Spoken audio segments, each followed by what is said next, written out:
Good evening. Thank you so much for joining us. This is the main news on Camnet TV. Here are the top stories making headlines in our news tonight. Overturned fuel tanker causes traffic chaos at MUNALI, Seko. NGOCC advocates for CLERGY scrutiny after Garden SKELETAL discovery. ZCSD calls for strict CDF oversight following AG mismanagement findings. In international news, US offered infrastructure incentive to achieve peace in Eastern DRC. And in sports news, Lewis Hamilton joins Ferrari. I will be back with the details shortly after this break. Get all the latest updates in court news only on Camnet TV. We take you and make you feel part of the court sessions through our in-depth coverage of the adjudication process. Get informed on those who have been arrested, delayed and denied the police bond or bail victims, persons taking plea, court adjournments, verdicts, and those administration issues in the judiciary. Camnet TV is on channel 274 on DSTV, channel 25 on GoTV, and find us on channel 106 on Topstar. You can also follow and give us a like on our social media platforms. Camnet TV, not just another channel. With the news in detail, my name is Sylvia Zulu.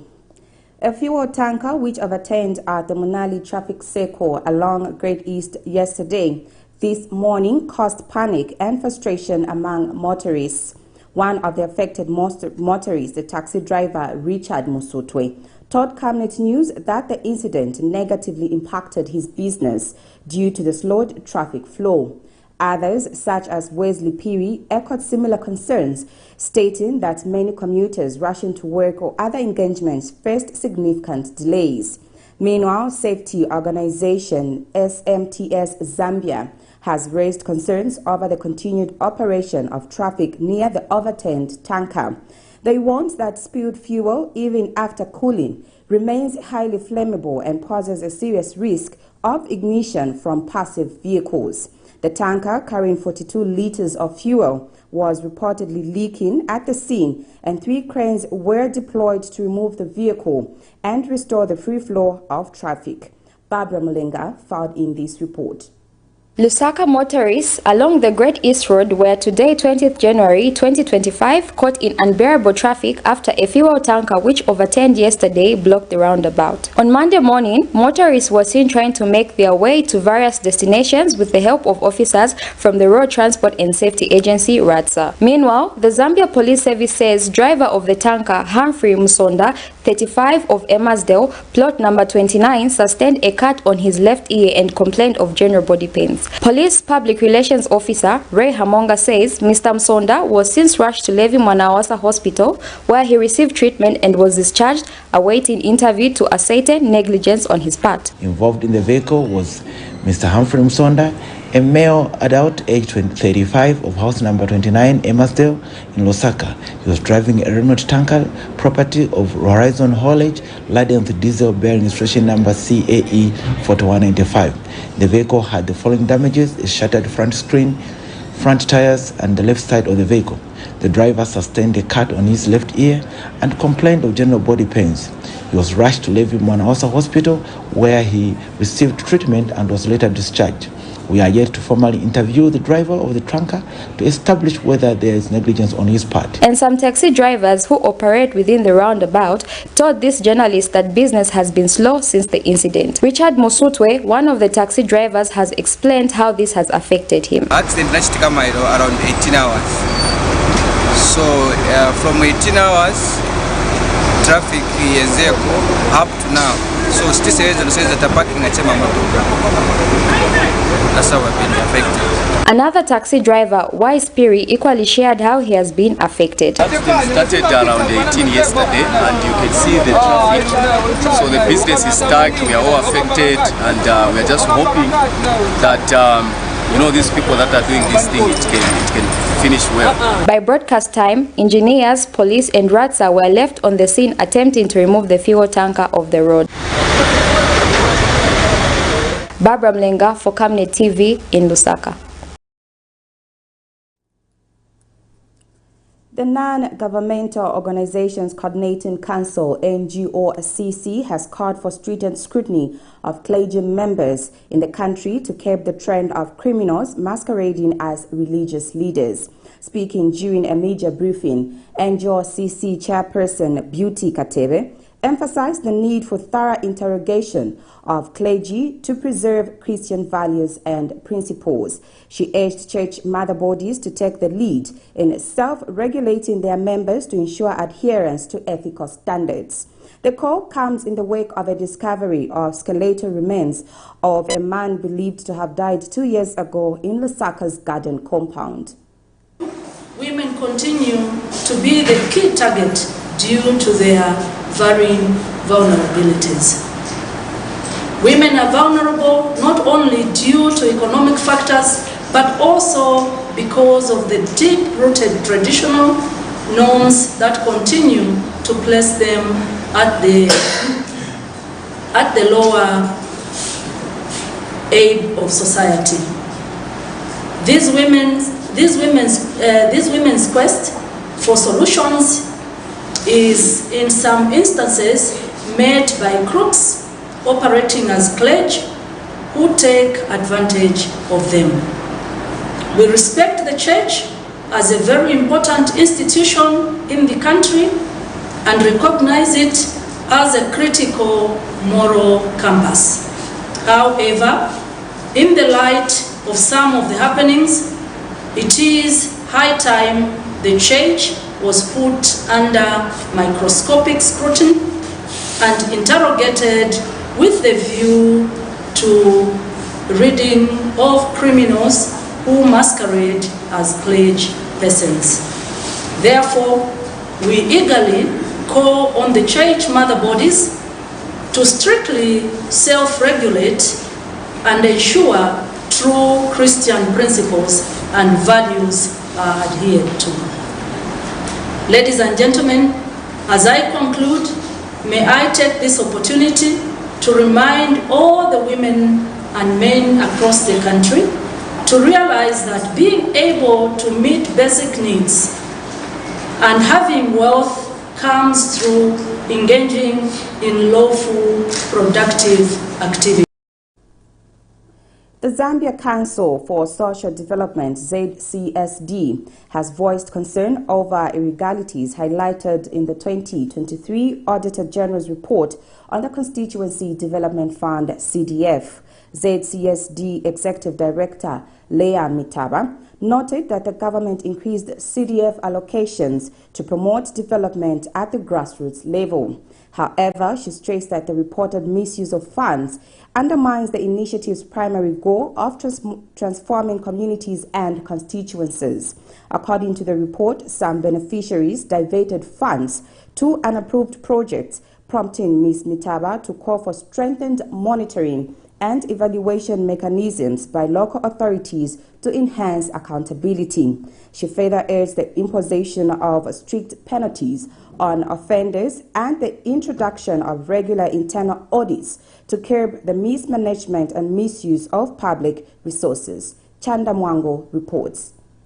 The Constituency Development Fund, CDF, is a government initiative designed to allocate financial resources directly to constituencies to support local development projects. The primary goal for CDF is to empower communities by financing projects that address their specific needs, such as infrastructure development, education, health services, and social programs. The CDF funds are managed at the constituency level, typically involving local authorities and stakeholders to ensure that resources are used effectively and equitably for grassroots development. However, the Auditor General's report for the year ended 2023 has revealed some irregularities which have since attracted concern from stakeholders such as the Zambia Council for Social Development, ZCSD. ZCSD Executive Director Leah Mitaba has described the reports, particularly those of diverting funds to unapproved projects, as an act undermining the intended purpose of the funds. Ms. Mitaba has since urged government to enhance monitoring and evaluation to ensure that funds are channeled to correct ventures. The practice of diverting funds from approved projects within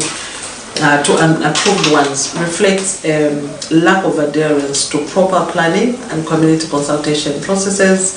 We've also noted that there's some instances where some beneficiaries have been untraceable, and I think it means that if we cannot trace beneficiaries, we have serious issues that are raised insofar as accountability and transparency is concerned.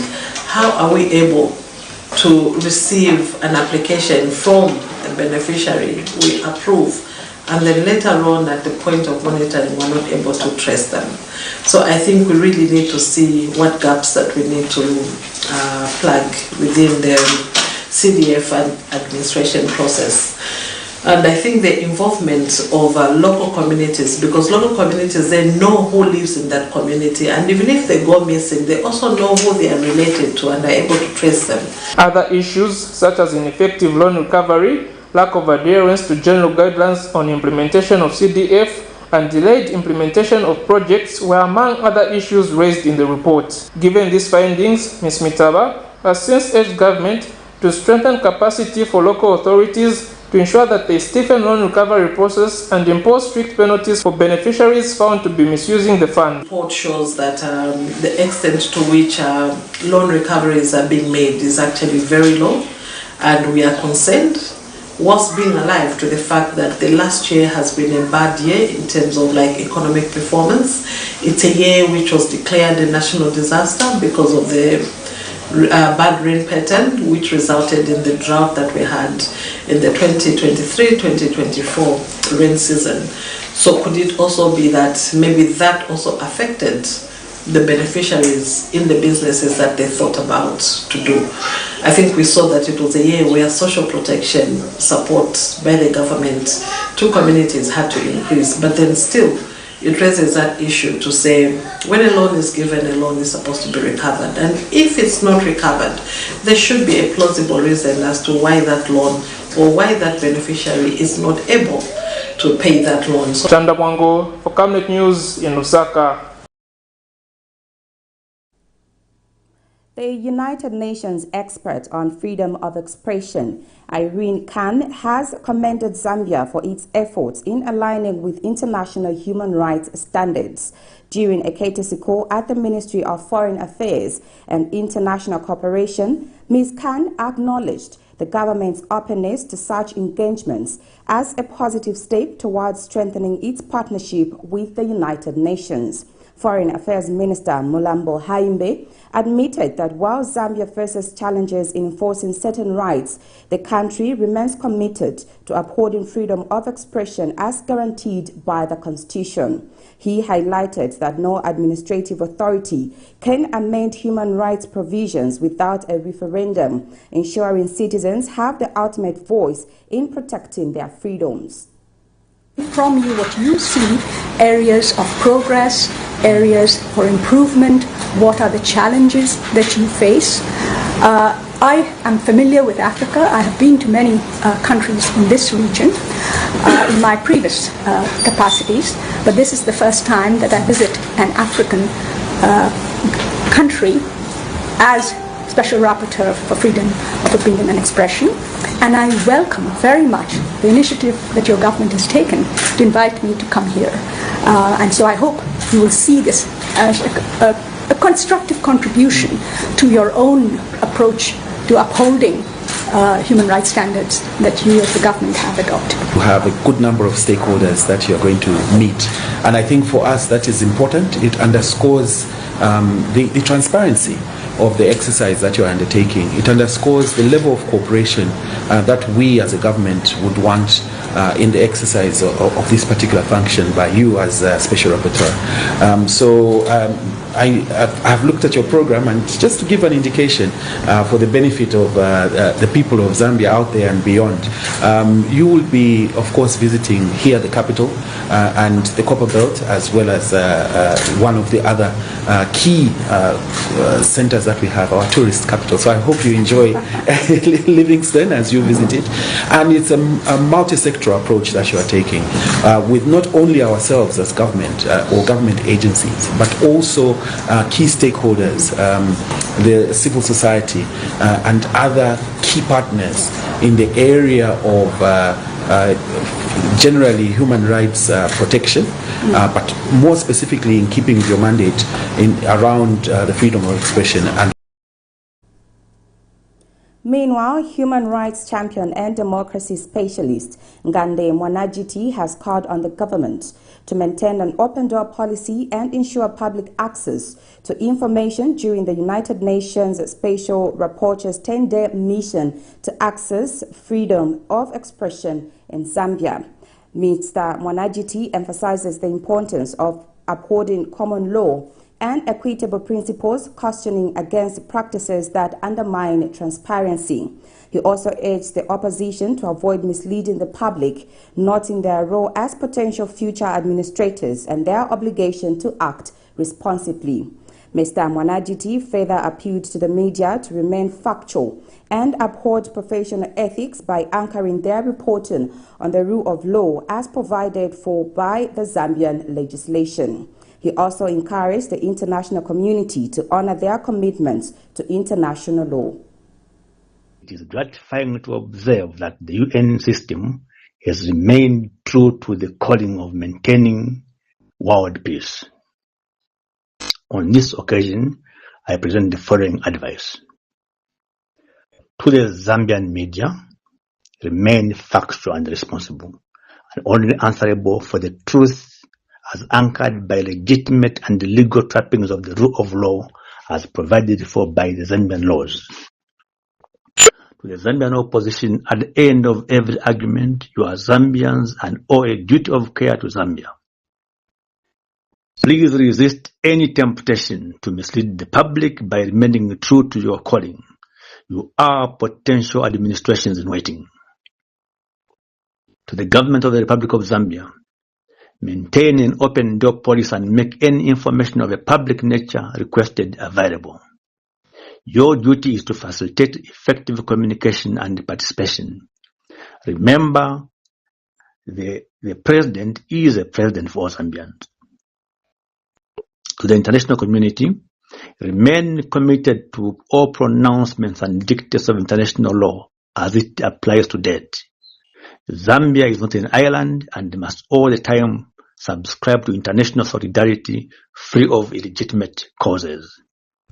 General, the common law and equitable principles must not be in any way discarded.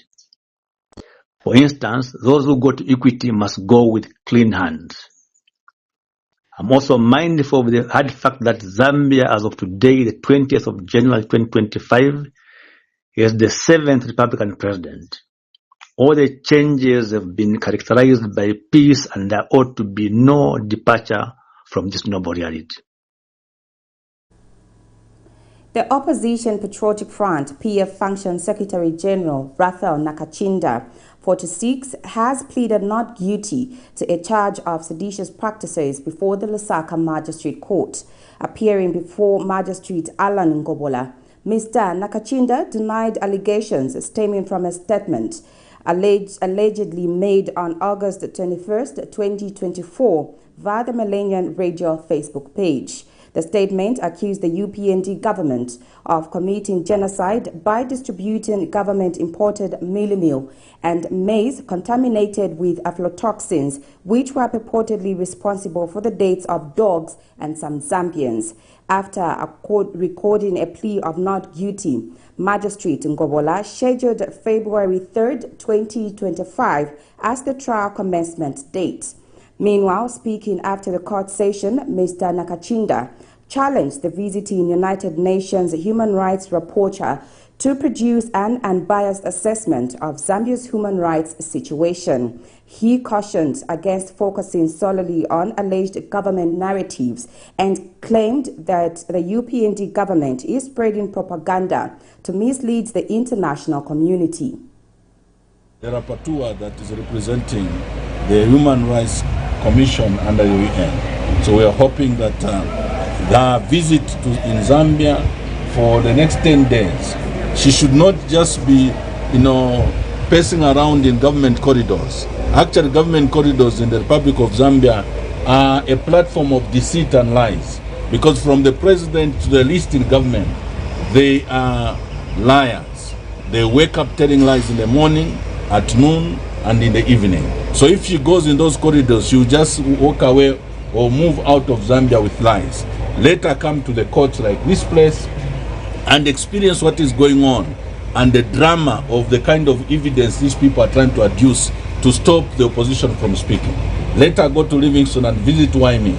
Later interact with the opposition, interact with the church, interact with different stakeholders so that they have an informed position, so that their report over their visit to Zambia will be objective, not one which is skewed towards advancing a narrative of Ms. Hakainde Hichilema and Thabo Kawana and Mwele.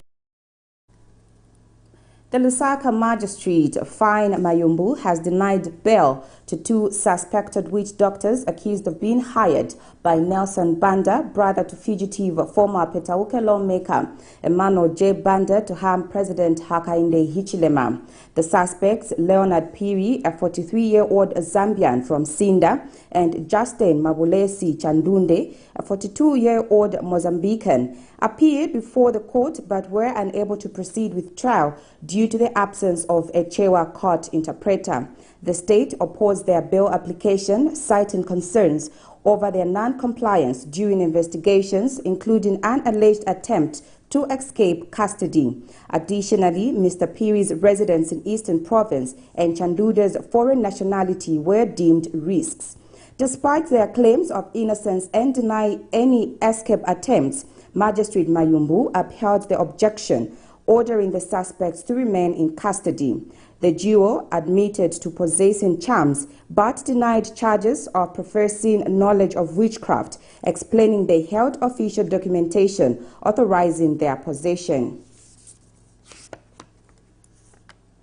The Lusaka Magistrates Court has heard that missing former Petauke MP Emmanuel J. Banda will testify as a defense witness in the ongoing case involving Lumezi Member of Parliament MP Munia Zulu.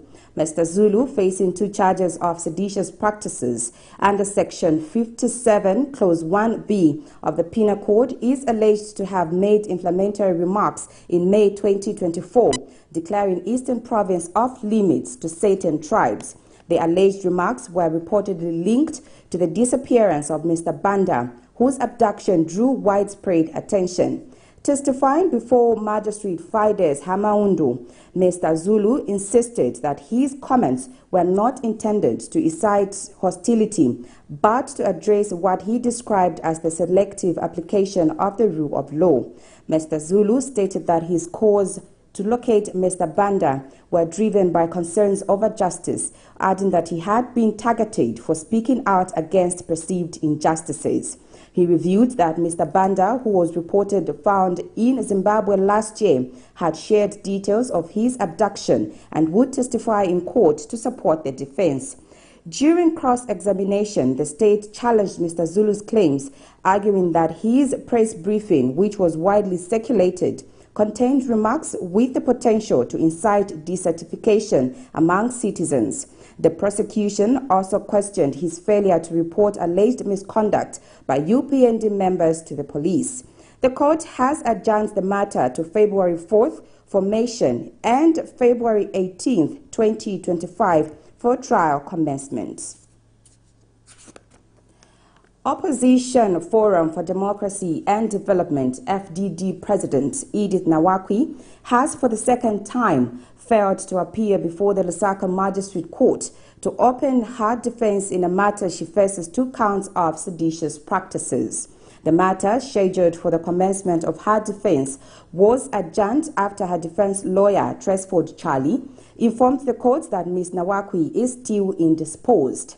On 2nd January, Magistrate Irene Wishimanga adjourns the matter to set to today for commencement of defense. Ms. Nawakwi was in November found with a case to answer following allegations that between May 25th and May 28th, 2024, she uttered seditious words accusing President Hakainde Hichilema and government officials of authorizing the alleged abduction of former Independent Petauke Central Member of Parliament Emmanuel J. Banda. Nawakwi previously indicated that she will give evidence on oath and call no fewer than 75 witnesses in her defense. Madam Nawaki's case, in which she's charged with seditious practice, came up this morning because the accused is indisposed. She could not commence her defense. So the matter has been adjourned to 11th February 2025. It has also been adjourned to 13th, 19th, 20th and 21st March 2025 for commencement of defense. This is the main news on Camnet TV. We now take a set of commercials. I will be back with some international stories as well as sports news. Keep watching. Get all the latest updates in court news only on Camnet TV. We take you and make you feel part of the court sessions through our in-depth coverage of the adjudication process. Get informed on those who have been arrested, delayed and denied the police bond or bail victims, persons taking plea, court adjournments, verdicts, and those administration issues in the judiciary. Camnet TV is on channel 274 on DSTV, channel 25 on GoTV, and find us on channel 106 on Topstar. You can also follow and give us a like on our social media platforms. Camnet TV, not just another channel. Enjoy the benefits of an instant loan with us ranging from 1,000 kwacha to 750,000 kwacha paid express once collateral is viewed, valued and verified. Call us on 0763 595 359 or 0779 432 993. Classified Financial Express, here as your financial friend.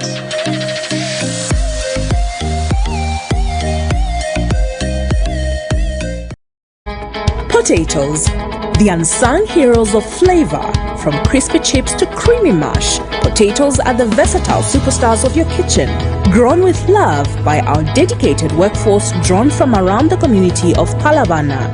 Savenda Farm's commitment is to see to it that we have potatoes that are grown right, healthy, big and tasty. For that quick fix or big celebration or that meal that brings family together, top chefs rely on the Savenda potato to create culinary masterpieces. And for others, it's that icebreaker to a delightful conversation. So, embrace the magic of Savenda potatoes. They're not just a side dish, they're the heart and soul of your kitchen. Savenda, save nations, develop Africa. From time immemorial, we have had different types of lighting options, from those that can burn down our investments in minutes to those that dig holes in our pockets due to constant replacement and huge consumption of our ZESCO units. Savenda Electric introduces the new and advanced electric bulb with cutting-edge technology of LED that has low power consumption, gives out bright white light, and lasts up to 25,000 hours. Savenda Electric manufactures all types of LED light, like plastic LED fluorescent tubes, down lights, ceiling lights, outdoor fittings, and solar street lights made to customer specifications. Let's live on the bright side of life by choosing the wide range of Savenda electric lighting solutions that are available in all leading stores and supermarkets countrywide. For orders, call 0962 642 490 or email jnbanda@savenda.com or pchabula@savenda.com. Are you looking for a reliable and efficient courier company with international standards? Then let UBZ Courier, your trusted partner in swift and secure deliveries, be your ultimate choice. Whether it's a small package or a hefty consignment, UBZ Courier handles it all, locally and internationally. Our modern call center ensures personalized attention for every client. For seamless deliveries within Zambia and beyond, trust UBZ Courier. Call us now on +260 763 062 680 or visit us at plot number 15 Mwapona Road, Woodland, Lusaka, Zambia. UBZ Courier, a world-class brand that can be trusted. Every Monday to Thursday afternoon, join us for the Lunchtime Cafe.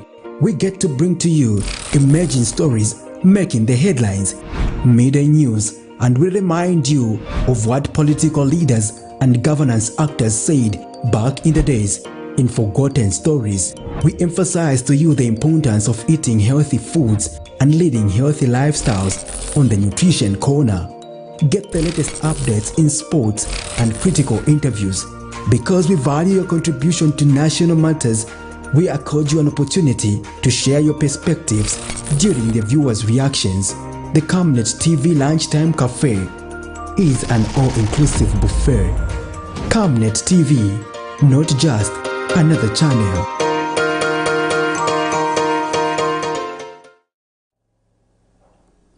Thank you so much for staying with us. And now in international news, the United States has proposed an extension of a major railway project into the Eastern Democratic Republic of Congo in a bid to promote peace and development in the troubled region. Outgoing Assistant Secretary of State for African Affairs, Molly P., revealed that Washington is backing the extension of the Lobito Corridor, a key railway line linking resource-rich Zambia and the DRC to Angola's Atlantic port. The proposal aims to serve as an incentive for a peace agreement between the DRC and Rwanda. However, P noted that Rwanda appears to have distanced itself from the initiative. Rwandan President Paul Kagame skipped a high-profile summit in Rwanda last December, which coincided with President Joe Biden's visit to Angola. Here's a roundup of international news. A senior United States diplomat says Washington had offered to extend an important railway infrastructure project developing a spur into the Eastern Democratic Republic of Congo. The US has been supporting the Lobito corridor that links the resource-rich but landlocked DRC and Zambia to Angola's Atlantic coast. Outgoing Secretary of State for African Affairs Molly P. says the proposal was seen as an incentive for a peace deal between the DRC and Rwanda, but that Kigali seems to have walked away from it. Rwandan President Paul Kagame did not attend a summit in Luanda in December during President Joe Biden's visit to Angola. The eastern part of the DRC has struggled for decades with armed violence as more than 120 groups fight for power, land and valuable mineral resources. This includes the Rwanda-backed M23 rebels who've seized large swathes of the region. Kagame has never admitted his country is directly involved in the fighting, which the United Nations says has displaced close to 2 million people in the province.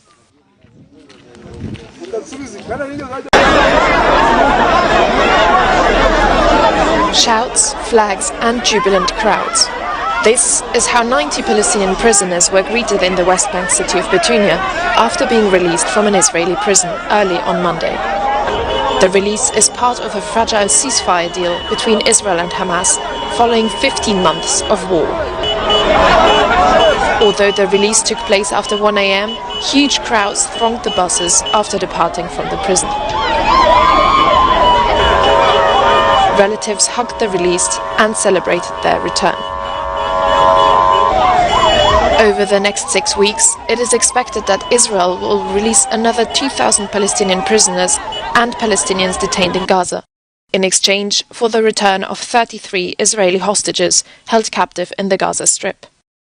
On Sunday afternoon, Hamas released the first 3 Israeli hostages. The 3 women were handed over to the Red Cross and greeted by military personnel, before being taken for medical assessment. Around 100 hostages remain in Gaza. It is believed that 60 are still alive.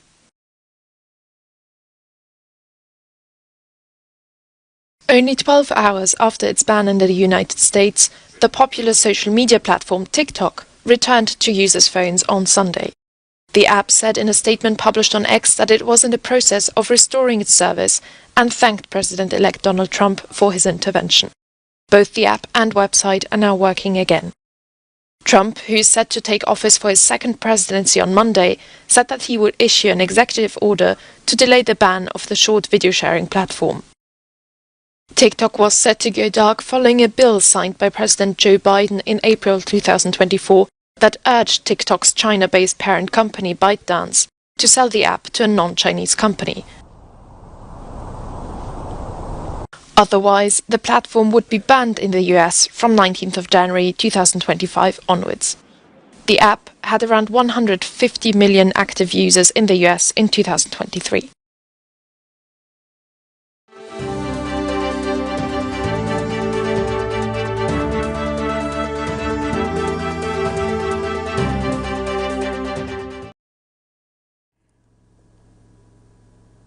In sports news, Lewis Hamilton, the most successful driver in Formula One history, has officially begun his journey with Ferrari, describing it as a dream come true.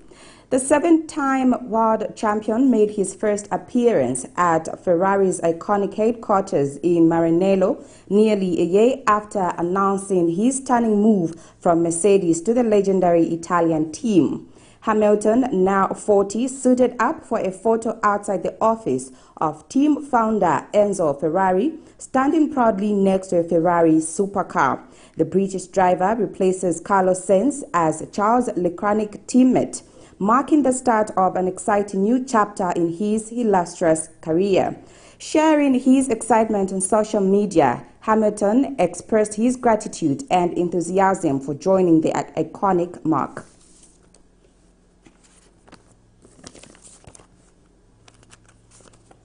Well, that's it for our news tonight. Here's a recap of the stories making headlines.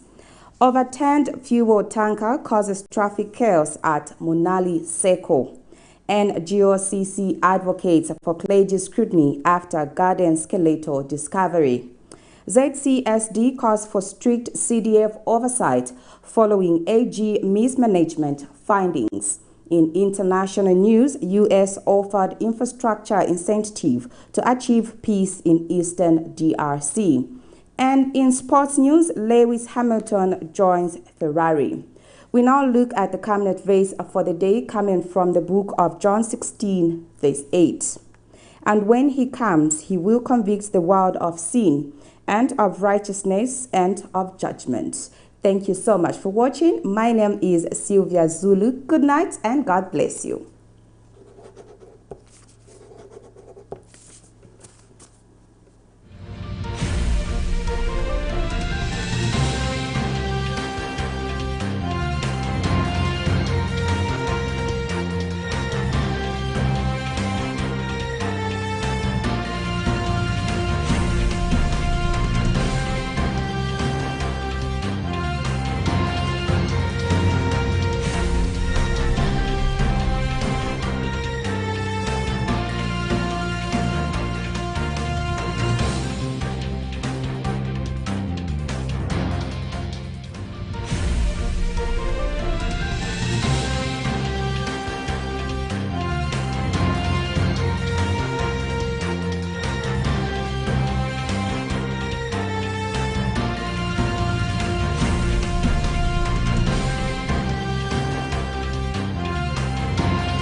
Get all the latest updates in court news only on Camnet TV.